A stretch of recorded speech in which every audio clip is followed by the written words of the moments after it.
Hello, you beautiful lot, and welcome back to Turf Morehouse TV. So this weekend, obviously, last weekend, Burnley got their first victory of the season. I mean, thank God it's been a long time coming. But it seems like we're going to be back to reality this weekend, away at Chelsea, as you can see. And this is the match preview for that. If you are new round here and you are new to the channel, first of all, hi, thank you for watching. And secondly, please hit those links. We are on Facebook, Instagram, Twitter, and YouTube, and you can find us all under at Turf Morehouse. And we are now branching out. So if this space is for radio, you can now catch us on our podcast platforms. We are on Apple Podcasts, we are on Google Podcasts, and we are also on Spotify. I have managed to get it all sorted. Everything's plain sailing. So I'm hoping that this is going to be a success, just in case you'd rather listen than watch. So thank you for listening if you are, and for tuning in. Thank you very much. But we are here, as I say, to talk Chelsea versus Burnley, and no other than my brother from another mother, Josh. How are you? I'm very well, thank you. A bit sore from the COVID vaccine, but it's a pleasure to be here on your channel for the first time. And on a bit of non-football related news, the new Call of Duty comes out tomorrow, so my weekend besides football is absolutely sorted. So things are. It's been a bit of a bad week for me, but other than that, things are starting to look up. Thank you very much for having me on this channel. I hate Burnley, but I love you. So. Oh, fair play. There's a few fans like that. I get a few Liverpool fans a bit like that as well. It's quite fun. At least I'm a likable character. I like that about people. At least that's not too bad. But no, thank you for coming on. First and foremost, obviously you're a Chelsea fan. So yeah, tell us a bit about yourself. Tell us what you do. Plug your channel and let us know how dead your arm feels. That's my arm. Literally 15 minutes ago, my arm was fine. Now I just feel like getting really, really sore. It's annoying, but yes, no. So my name is Josh. I do YouTube. My YouTube name is just JFSH. I do a range of football content. I'll be bringing NFL videos out to my channel. I do match day predictions, game previews, just general football podcasts.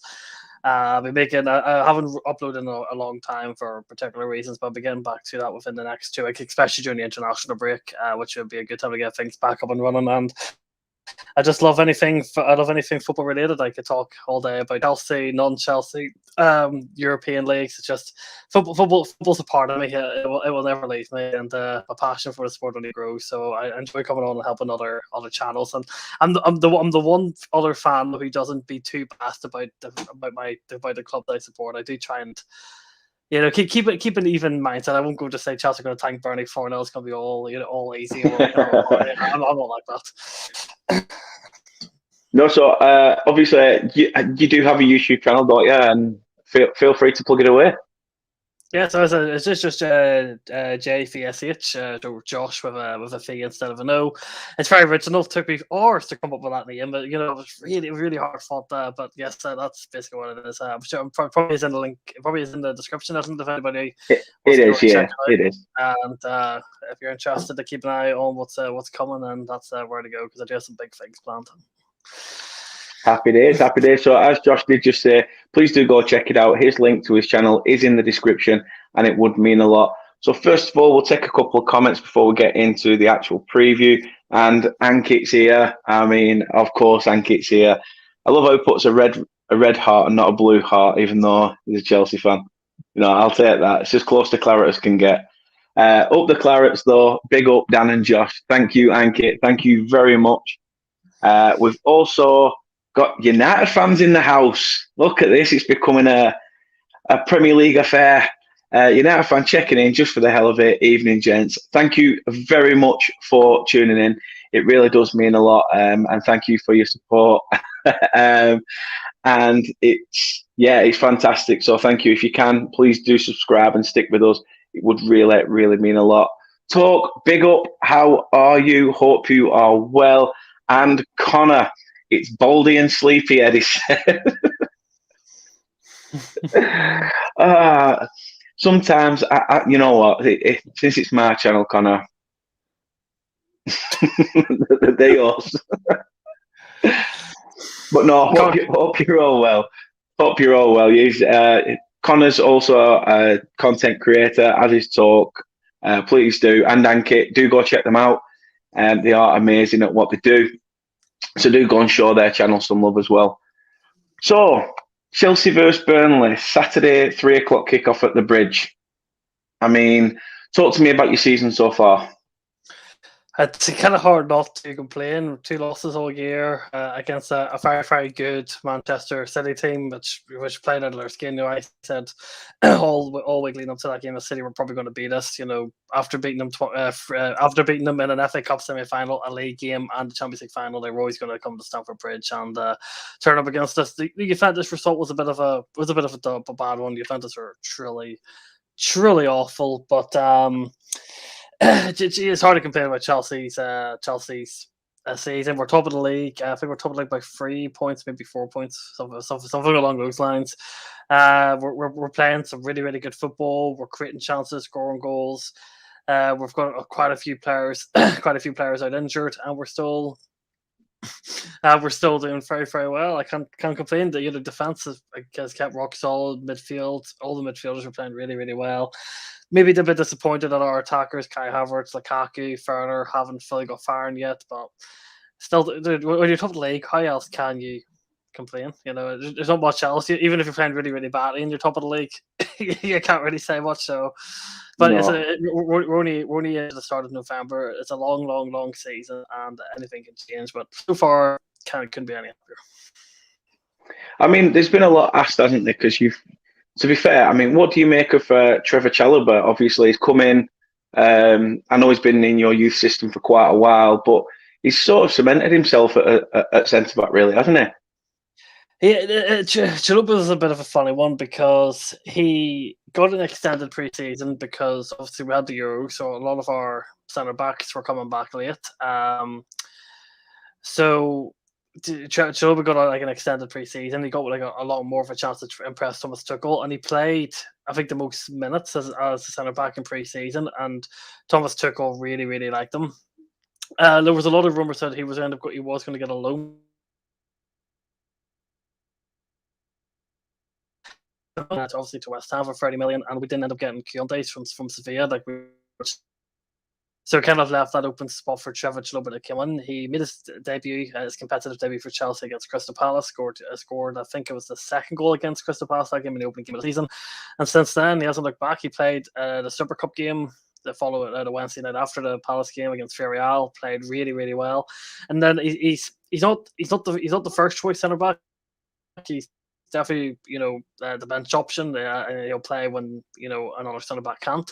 But he's came in and he's played really, really well. He's got 2 goals to his name. His positioning is flawless. He's clean in the tackle. He doesn't get beat very easily, and he's definitely learning so much off the centre backs around him. When you got Antonio Rudiger, Thiago Silva, Andres Christensen all around, Asa McQuaid all around you, the guy's learning so well, and he's learning under a great coach. He's deserved that 4.5-year contract by a mile, and it's just another Chelsea Academy product coming through, putting their place into the first team spot along with some others, and it's fantastic to see. Definitely why we have the best academy in England for sure. Definitely. I mean, to be fair, you have brought a lot of youth players through. I mean, you've bled through Mason Mount. I mean, I can talk about former players as well. You've had the likes of Michael Manchin, who's gone on to have a bit of a career. You've had, Nathaniel Chalobah is now back in the Premier League with Watford again. Speaking of Trevor's brother. So, you've had a lot of success from your youth system. I mean, do you think that's where it should start really at Chelsea? I mean, because your squad's quite young, and I know you've brought in young players, but you've also got players that are young enough, hungry enough, and good enough. Yes, no, it's been a big mistake of Chelsea, not using our academy more. You think about, when Jose Mourinho was here, Mo Salah, Kevin De Bruyne, even I know Connor has his opinions on the United Academy, but I'm not going to go too much into depth about that. I'll be here all night. But even when Mourinho was here, you think about Kevin De Bruyne, Romelu Lukaku, the 2 players that were sold. Mo Salah as well, not the best academy, Josh. So listen, the United fans and Chelsea fans will always be vast to their academies. That's one thing that's one thing I've definitely learned. But even those players that we created, but we never really give them the opportunity because Jose Mourinho didn't particularly like them at the time, which I'm sure even he regrets now. And then there's other players like Ruben Loftus-Cheek. He was on loan at Fulham last year. He didn't. You don't think he was even making the squad at the start of the season. No, he's impressed incredibly. Mason Mount, as you say, Reece James, arguably the best right back in England right now. Even probably doing slightly better than Trent. Again, Liverpool fans would Liverpool fans would disagrre with that. Billy Gilmore, who's at Norwich, need to recall him, but he's still a fantastic midfielder. We need to get him out of Norwich ASAP. Callum Hudson-Odoi, he's took his opportunity really, really well. Malanga Sarr, who's played a few times, he's took his chance. So the list just goes on and on and on for how well the academy players are doing this year. And even with a first team that is fully stacked with Kai Havertz, Timo Werner, Romelu Lukaku, Jorginho Kovacic, the academy players are still shining through, and it's fantastic. It's fantastic. It just gives you that. It just makes you feel an extra bit more passionate. That this Chelsea, yes, they've spent money. I'll not deny that we've spent money, but the academy players are still playing at a very high level, and some of our most important players, which shows that there's a good balance in the team. Definitely. So we'll take a couple more comments. Connor says, "Would to stick it to Chelsea with a brace." I would love that. I definitely would love that. Can Burnley frustrate Chelsea if they keep a good shape and press Chelsea in the right areas? Then it is a possibility. I'll to be honest with you, talk. If Burnley can press like Brentford did in the last 10 minutes against Chelsea for a full 90, then one, I'll be astounded by the fitness levels, and secondly, I'll be over the moon that we're even able to, no matter what the result, if we show willingness and fight like that, I'll be happy no matter what the result. But it is there. We've shown that we've started to play some good football on the floor instead of pumping long balls. So we will see how it goes. The missus says if Burnley play like they did the last game, they've got a chance. I think it's always tough. It's always tough. I mean, I'll never forget the opening day of the 17-18 season when we were 3-0 up at Stamford Bridge at half time, wondering, like, one, whose round is it? And two, what do we talk about? Like, it was so surreal that moment. And then obviously that was just a game full of drama with that.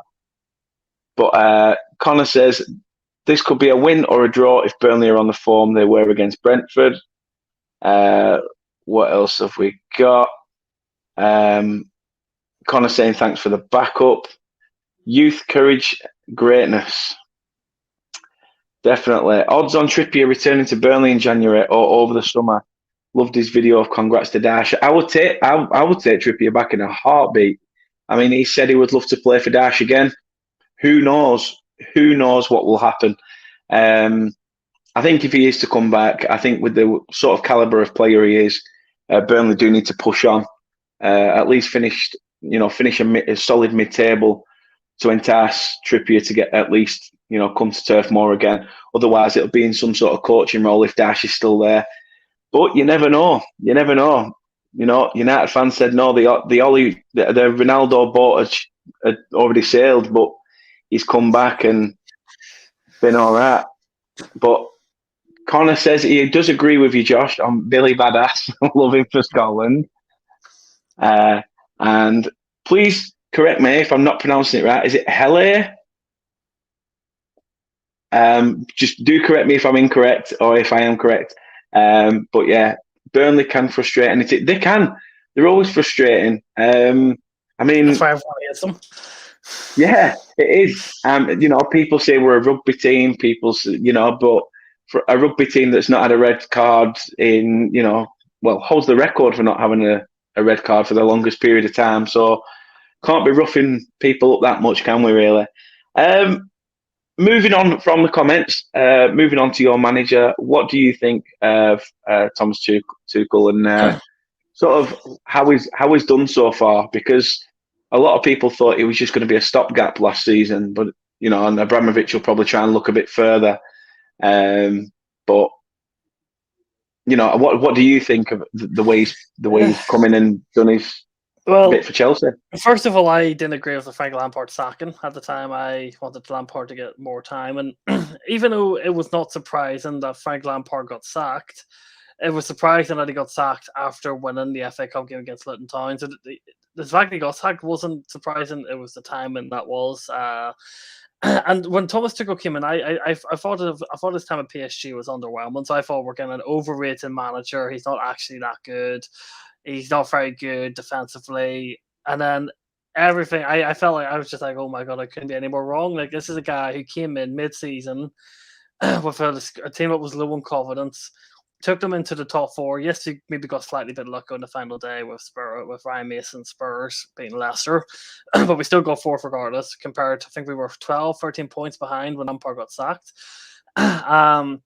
He took us to an FA Cup semi-final, deservedly lost, but sorry, an FA Cup final. Yes, we deservedly lost, but we still got there, and then we won the Champions League, and we beat Atletico Madrid, Real Madrid, and Manchester City in the process of that. So I honestly cannot complain. He's made this team so. I think the Chelsea defense is incredibly tough to score against. They're so well organized, so well drilled, great experience, great shape, great determination.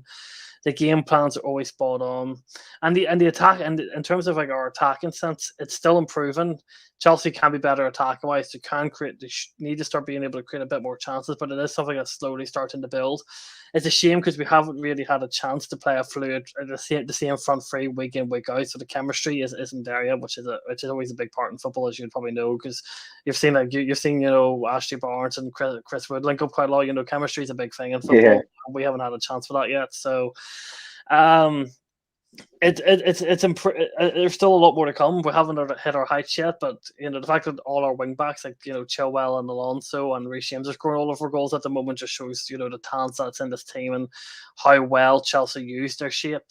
And we haven't been found out yet, which it will happen at some point, of course it will. But just Thomas Tuchel's tactical knowledge and being able to change things in mid-game and making the right subs and changing the shape where it needs to be. It's immaculate what he's done. He's given to the Premier League, and you think he's been the manager of Chelsea for 3-4 years. Of the way the team's playing, what he's done in such a short amount of time under the pressure that he faced is a credit to him.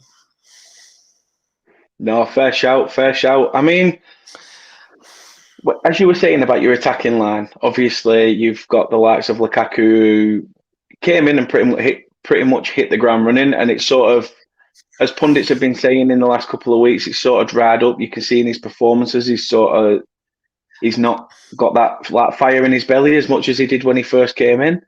Obviously, you've had need not say much about Timo Werner, really, do it? I mean, he's don't get me wrong.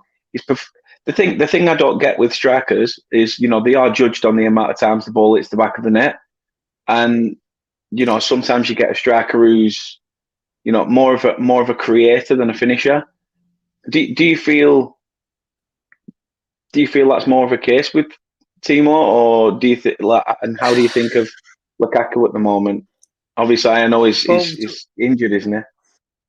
Well, with Timo Werner, I do agree. Timo Werner's open play ability is great. Like really running in between centre backs, running behind, getting out wide. His ball control is really, really good. His link-up play is fantastic. He does set up things really well.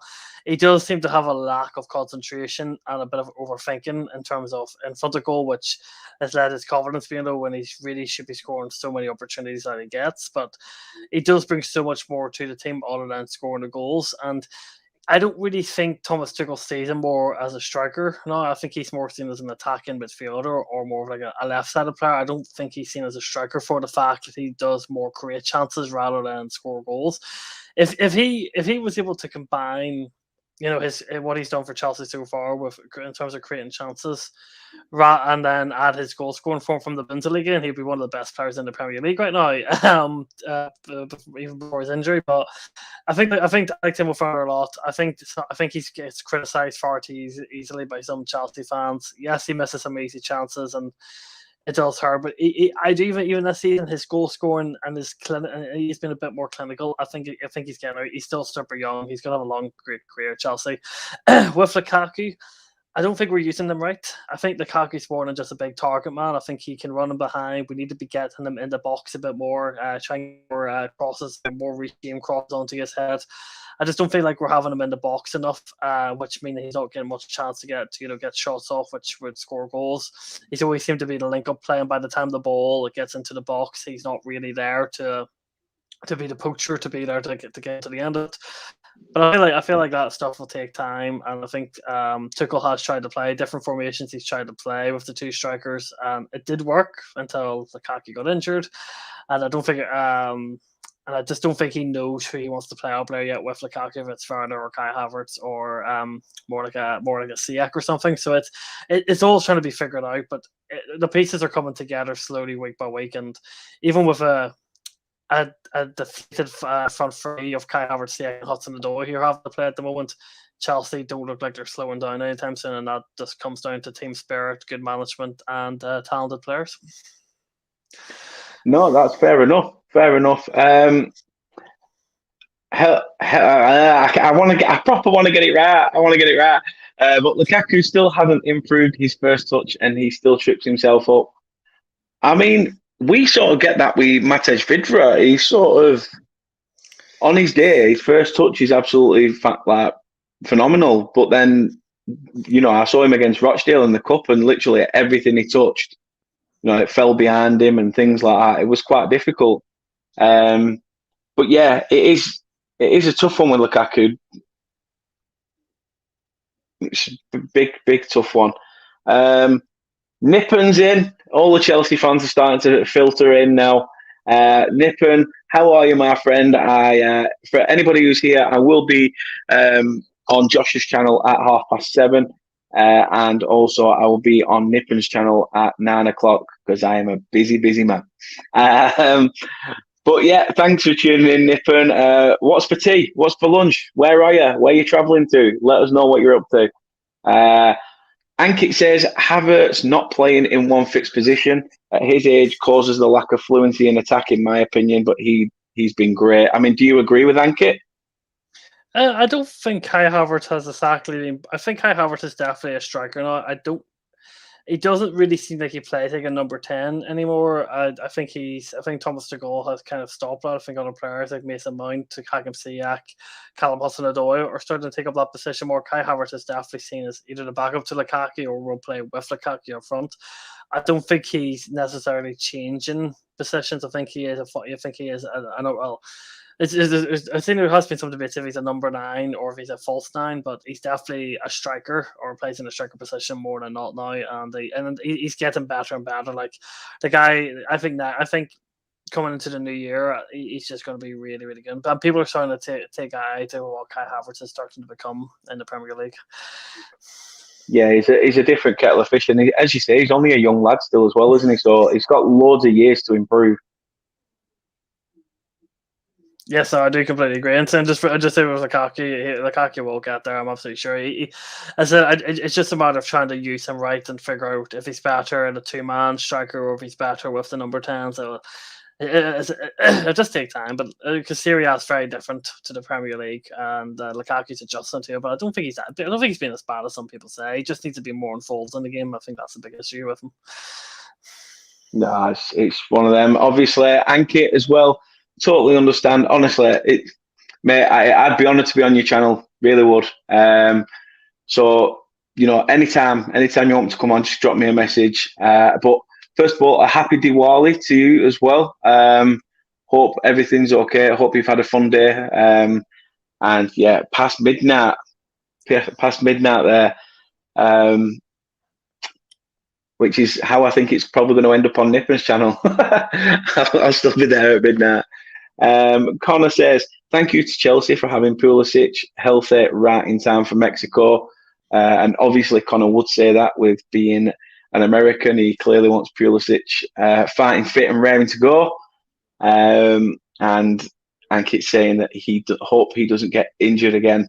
He loves a fit Pulisic, or Pulisic, however you want to pronounce it.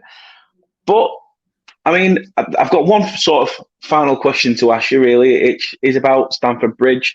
There's been numerous, chances to sort of you wanted to buy Battersea at one point to try and build a stadium there.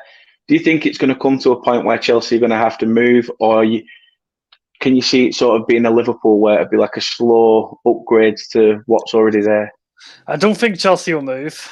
I'm near enough sure I'm near enough Chelsea will stay at the Stamford Bridge. I think there's too much history with the bridge for it to be moved, and Chelsea aren't want to kind of go away from their traditions. They wouldn't be like Everton. They wouldn't go away from their traditional home place. They'll stay at Stamford Bridge. Obviously, we were very close. We had the documents all signed off. Things were ready to go to extend Stamford Bridge. There was a legal issue because the extension meant that someone's house would have been completely blacked out and crushed. But Chelsea got past that. That got solved. But then Roman Abramovich had his visa issue. He couldn't come back into the UK. And then Abramovich pulled the plug on it because obviously he wasn't going to put his money into something he couldn't oversee. So that pretty much puts it up into the air. I don't really know I know there's been no talk, at least in the last 2 seasons, about Stamford Bridge getting upgraded. It seems like it's very much on a hold. I do think Chelsea need a bigger stadium. I think Stamford Bridge is too small for the size of the club. I think being able to get more fans in, we would have modernise Stamford Bridge a wee bit more, add a bit more to it. Is definitely crucial for the club going forward in the next few years. Because you look at Spurs, the stadium, you look at Everton, Everton build, even the Emirates. Even the Emirates has been slightly upgraded. They've got absolutely horrible owners. So I do think Chelsea need to go that way. But until Abramovich is either content and trusts, what is going on enough to be able to let it happen, or until he gets back into the UK, which I don't think is going to happen for a good while yet. I don't see anything happening with Stamford Bridge, but that's just the way it is. Abramovich is all right that he doesn't want to upgrade the stadium without him being there and overseeing things. Daniel Levy overseeing everything. The current Everton chairman is overseeing everything. PSG, they aren't particularly too involved exactly with Anfield's upgrade, but the Liverpool board, who are very close to PSG, they're fully trusted. So I understand completely, and I hope Stamford Bridge gets the upgrade it needs. I do, because I think, if I'm not mistaken, the King Power 2 is also getting expanded too. Yeah, it is. Yeah. So clubs are taking the steps, and Chelsea do need to, but until Abramovich is in the country to be able to see it, or say he trusts enough in Brisbane or Martina to oversee everything, which I don't think he does. Abramovich does like to be hands-on with big stuff like this, because our big transfer window 2 seasons ago, he was very, very involved. He was involved with the Lukaku deal, so it's good to have an owner like that. At least it's not like the Glazers or PSG or the Concrete, who don't care about the club. At least he cares, and that's what I prefer. But I don't think anything's going to happen to Stamford Bridge, at least in the next 5 years, which it's a shame. But we'll get there eventually, and when it does, it will be really, really, really good. I just dread, though, if we do get this upgrade, I really can't be asked playing at Wembley, though. Like I just can't be asked for that. But I don't look forward to it. That's something I don't look forward to. It's sort of one of those things that have come with it, isn't it? And obviously, as it did with Spurs, LA says the Glazers, even an upgrade to Old Trafford is on the cards. That's needed, to be fair. That is needed, to be fair, because I mean, it's falling apart. The ceiling, all it takes is one bit of rain, and it's that fan rain that soaks you through when you're up north. So,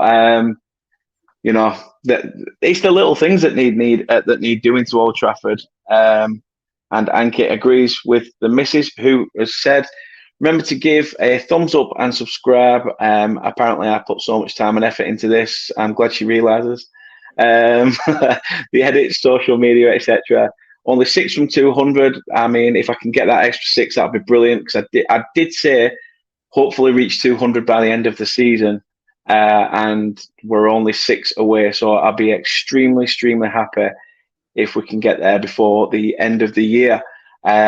So yeah, thank you everyone for showing your support so far, and it does really mean a lot.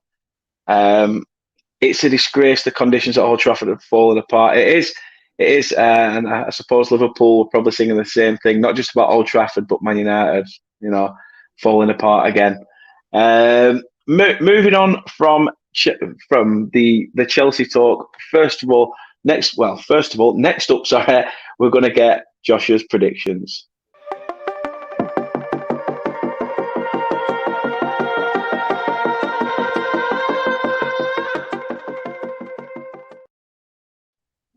So, Josh, first of all, your Chelsea lineup for that game. If you was in charge right now, what formation would you pick, and what players would be in your starting 11? Mendy, a goal, probably second best goalkeeper in the league right now behind David De Gea. I know some people, Chelsea fans, would be bad to say it's Mendy, but I think De Gea is an exceptional form, so Mendy would be in goal.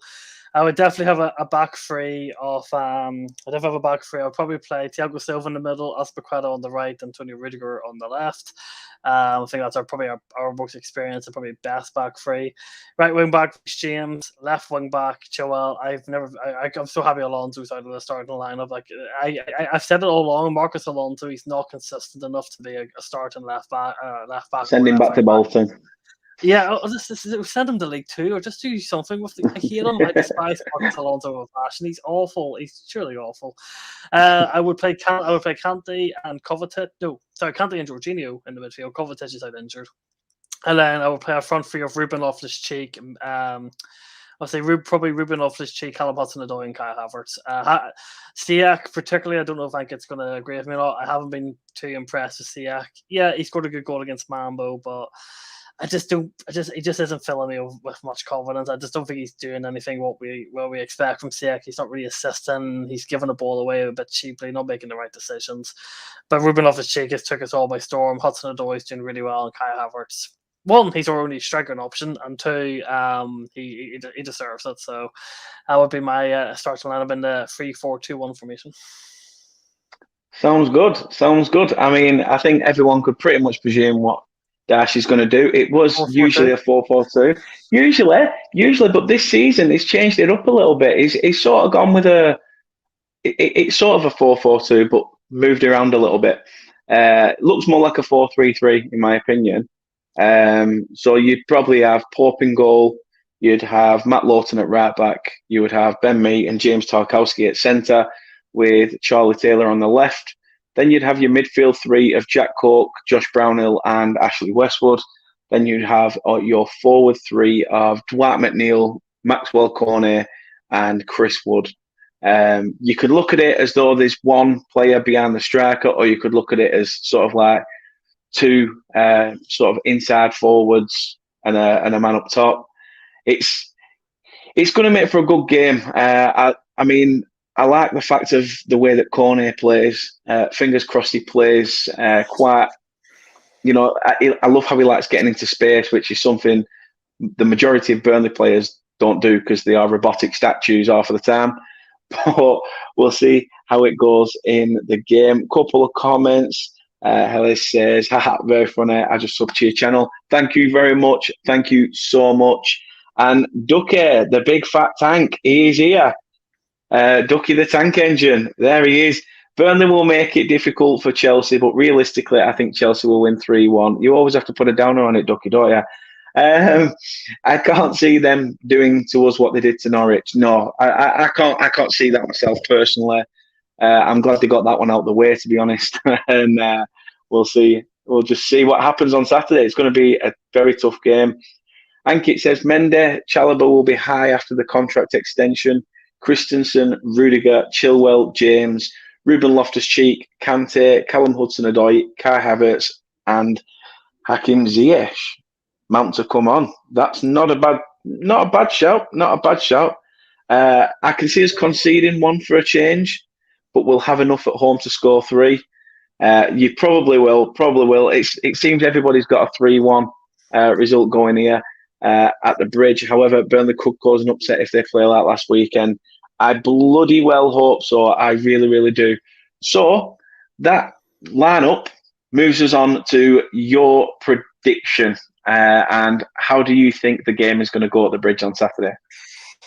I think it's going to be a really, really tight game. I think of a game against Newcastle. I think of a similar approach to Newcastle. I think you will set every man behind the ball, But I do think, even though you will sit every single man behind the ball, I do think you'll have a counter attacking plan. Newcastle had no interest in it. I trying to even do any sort of counter attack against us. And Burnley will, and I think Chris Wood always likes a good game against Chelsea. He just seems to. It just seems like he likes Chelsea, and Burnley in the past couple of seasons have had good results at Stamford Bridge. But I think Chelsea do have enough in the bank. I do think they're playing well enough at the moment, so I'm going to say I'll say probably a 2-1 for Chelsea. I think it'll be 1 each going to the last 15 minutes. I think Chelsea will make a good couple of subs. Burnley will be able to attack because we know Sean Dyche can be a bit slow with substitutions.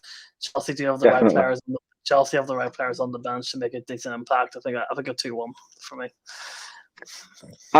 You know what, mate? I'll take that now. I'd take that now as long as we put in a spirited performance. I'd take that. You know, the games against the big six for me are big hits. You know, when we're a little town club like us. But every game has got to be won in the Premier League, as Dash says, and you've got to go up to win. Yeah, I mean, I'm going to have to say, I think if we take a point away from this game, that's fantastic. I can see, as you said, I can see it being a close game. I'm going to say that I'm going to stick with it. I think a point. I think we can take a point. Whether there'll be a goal apiece in it, whether it'll be a drab 0-0. Either way, you're playing against Burnley, mate. So I look forward to being last on match of the day, because that's what's going to happen when you play Burnley. People are saying Doug is in. How are you, Doug? Hope you are well. I can see Chelsea 0, Burnley 5, because why not, eh? And then it says, nah, joking aside, 2-0 Chelsea. Nah, fair play. Talk says 0-0, and the missus says, come on, Burnley. And everyone's obviously showing Doug some love. Can you imagine if it ends 0? Mate, I would be as happy as a pig in shit if it ends 0-0. I'll tell you that now. Because it's another point on the board. It's another point away from, you know, where we are at the moment in those relegation spots. So fingers crossed we can just start to creep away. 3 points and a point, you know, against two sides that are pretty much in form. I would take that. I would definitely take that. And Ankit says, Pulisic, our super sub, to get a late third from me. Pretty much what Josh said otherwise. So, Josh, we do have a little game for you. And basically, this is this or that. This or that. Yes, that unfortunately is my voice trying to pretend that I work in Hollywood, and I clearly don't. I look more like Paul Hollywood's fat retired father. But this is this or that, and this is where we just ask you a couple of questions, and you just have to give us your answer straight off the top of your head. So, first of all, home games or away games? Away games, I said I do go to. I'll miss this Chelsea Burnley game because I support a local team called Glenavon, and so any Chelsea 3 o'clock kickoffs I miss it because I go to my local team, and away days are far superior. Just being you're more close, you're more together as the supporters. When you score a goal, you're more up for it, and there's some beautiful away grounds, especially in the Irish League as well. Away days all day long for me. Happy days. I'd say the same. Netflix or YouTube? That's a good one. I go for Netflix. I think there's so many things I've watched on Netflix, and I even go back and watch. I'm watching like Friends back like the 6th time in a row. That's something I'll never ever get bored of. Brooklyn Nine-Nine. Some historical World War things I've been watching on there. I love YouTube. Don't get me wrong, but I think Netflix slightly edged it in terms of entertainment. Happy days. Work hard or play hard? I think this is more for me personally. I think it's work hard. I think work hard on like my mental strength, my physical strength, my skills as a baker, my skills as trying to be a content creator, and just being like more mentally strong, being able to go and get up every day and keep going. So I think for me, it's definitely work. Nah, I'll take that all day. Premier League or Champions League? The Champions League's been kind to Chelsea over the last couple of years, unlike the Premier League. It's we won the Champions League last year, and otherwise it's been a top four battle for Chelsea probably ever since we won the season under Conte. I would say. I'd say a Champions League. It can't be like a Champions League second leg close game. It's as a neutral, it's fantastic to watch, and as a Chelsea fan, you brick it, you absolutely bricking it. No, there's no away goals anymore, which kind of takes the fun away from it, in my opinion. But it still is. It's just I know you don't get the experience. You got to experience it in the Europa League qualifying. To be fair, so you probably know a little bit, like. It's just the second leg of a knockout game, a close knockout game. I can't beat it. No. So next one, Frank Lampard or John Terry?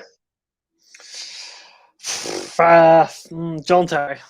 John Terry's a leader. John Terry's a player. Everything about John Terry. I just love the guy. I've seen some quotes from Aston Villa fans that they were saying about John Terry when he was when I coached at Aston Villa. And it was absolutely just some of the things that you were saying and doing. It just gave me remembrance of what John Terry was. He played a big part of us winning the Champions League back in 2012. With Chelsea were injury head, they were struggling, but him and Panachek stepped up on the day, and I think John. There's just something with John Terry. Really, I hope he comes back one day, and even if it's just as a coach, like a first team coach, I would absolutely love to have him back. No, why not? Why not? Facebook or Twitter? Twitter. Facebook's dead. It's been dead for years. So I love how brief that one was.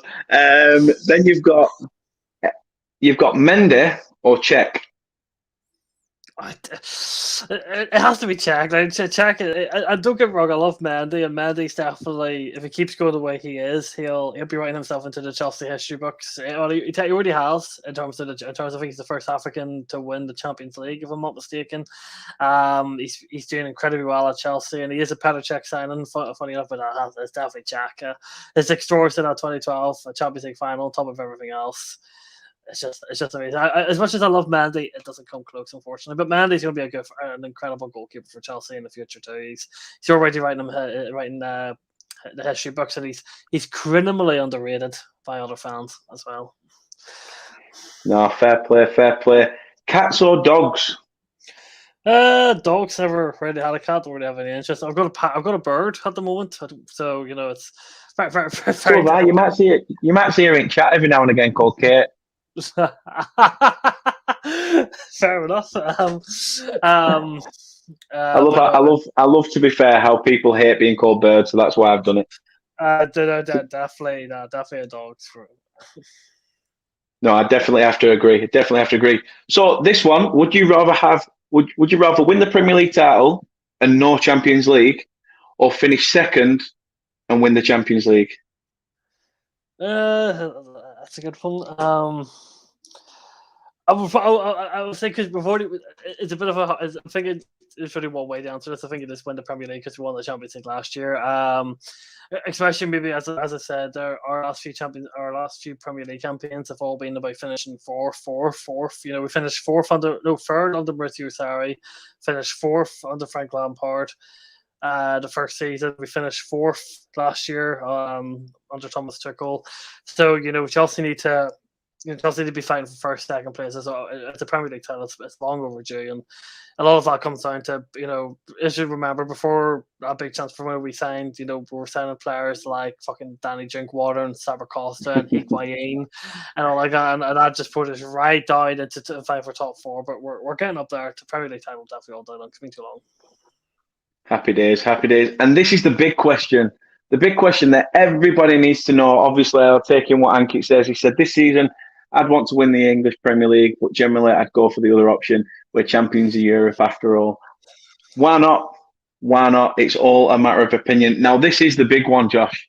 This is where friendships, relationships can be tested. Whew. I need mood lighting for this. Does pineapple belong on a pizza? Absolutely not. It's one of the worst Yes, creations. It's one of the worst get in. creations. Like, pineapple on pizza, it's one of the worst creations I've ever seen. It doesn't go on pizza. I don't think it goes on burgers. I know that's a Hawaiian burger. Not for me at all.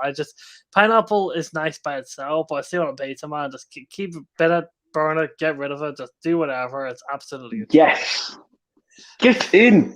I love that answer. Love that answer. Anki says Zappa Costa is doing well again, Josh, and no, Ellis says nothing. no. No, not to take it away from you. Not to take away from Saber Costa, but from our Matteo Darmian is doing well and did well at Inter Milan. You know, it's not hard to do well in Serie A. True. Oh, Anki, what are you doing to us? How can you love pineapple on pizza? Oh man, oh, just it's the texture and everything. It's just wrong. Just no. I agree. Talker's got it there. No. Fruit should not be anywhere near savoury food. End of story. I agree. I totally agree. That just, you know what, Josh? You've gone up in my estimation after answering that question. You definitely have. You definitely have. So that brings us swiftly to the end of this match preview. I mean, first of all, thank you very much for coming on. It really does mean a lot to have you here and giving your opinion on Chelsea. Again, just tell everyone where they can find you and what you've got coming up and what you're up to. Yeah, so my name is JFSH on YouTube. That's on YouTube. On Twitter it is JWSH_CFC on Twitter. And so I've got a relaunching of my YouTube channel come up here in the next week, especially during the international break. So definitely keep an eye out for that. I'll be back in 2 seconds. I have to let someone in the house. No worries. So that's Josh's channel. Please do go check Josh out. Obviously, he has had to rush off to go and let somebody into the house. But thank you guys for tuning in. It really does mean a lot. I mean, let's just hope we can get to that 200. I would love it. That sounds very familiar. I would love it if we can get to that 200. It really would mean something. Ankit says, great host, guest and chat, like always, and more. Thank you very much, Ankit. It really does mean a lot for your words. Looking forward to more content here and on Josh's. Yeah, Josh as well, fantastic content creator. Please do go check Josh's content out. His link is in the description of this video, so please do go check it out. Ellie says, thank you, Dan and Josh. Enjoyed it as a neutral. It's great to watch these shows. It is. It really, really is. And it's nice. Even if you don't support the clubs, sometimes it's nice because you can give your opinion from an outside looking in. And it's always, always nice. Great show, Dan Talk says, thank you very much. Thank you very much for these comments. It really does make the little person inside me do a little dance. And if we get to 200, hey, I might dance on camera. You never know. Ooh. The message says, like the additional segment of this and that, adds a little something to the content and allows you to get to know other creators. Keep it up. Cheers, gorgeous. Thank you very much. If you are new around here, as we have been saying, please do hit those little buttons and search at Turfmoor House. We are at Turfmoor House on Facebook, Instagram, Twitter, and YouTube. And as we stated earlier, we are also delving into the podcast. We are on Apple Podcast, Google Podcast, and on Spotify. And this will be being uploaded in the next 10 to 15 minutes. Yeah, don't quote me on it, but it should be. We will see. We will see. So thank you very much, guys, for tuning in. Ankit says, and for the return leg, we should do one together. I'm all up for that, Ankit. I am all up for that. You let me know, and that'll be absolutely brilliant. So, Dan, you will grow if you just keep going because you're quality part. Cheers. Thank you. Honestly, I just think I do need to branch out a little bit, not just with Burnley content, but maybe do some Premier League reviewing stuff and get fans of other clubs in and see if that helps, as well as the FIFA stuff, which there will be a FIFA video coming, potentially uploaded tomorrow. I will let you know, but there is potential it could be tomorrow. And Charlie, better late than never. We are just about to finish, but hi, mate. Hope you are well. Thank you for tuning in. It really does mean a lot. So that is it. Chelsea versus Burnley on Saturday, 3:00 kickoff at Stamford Bridge. And I mean, can we win there? I don't know. I'll be happy with a point. Definitely happy with a point. But as per usual, I've been Dan. This is Turf Morehouse TV. And come on, you Clarets.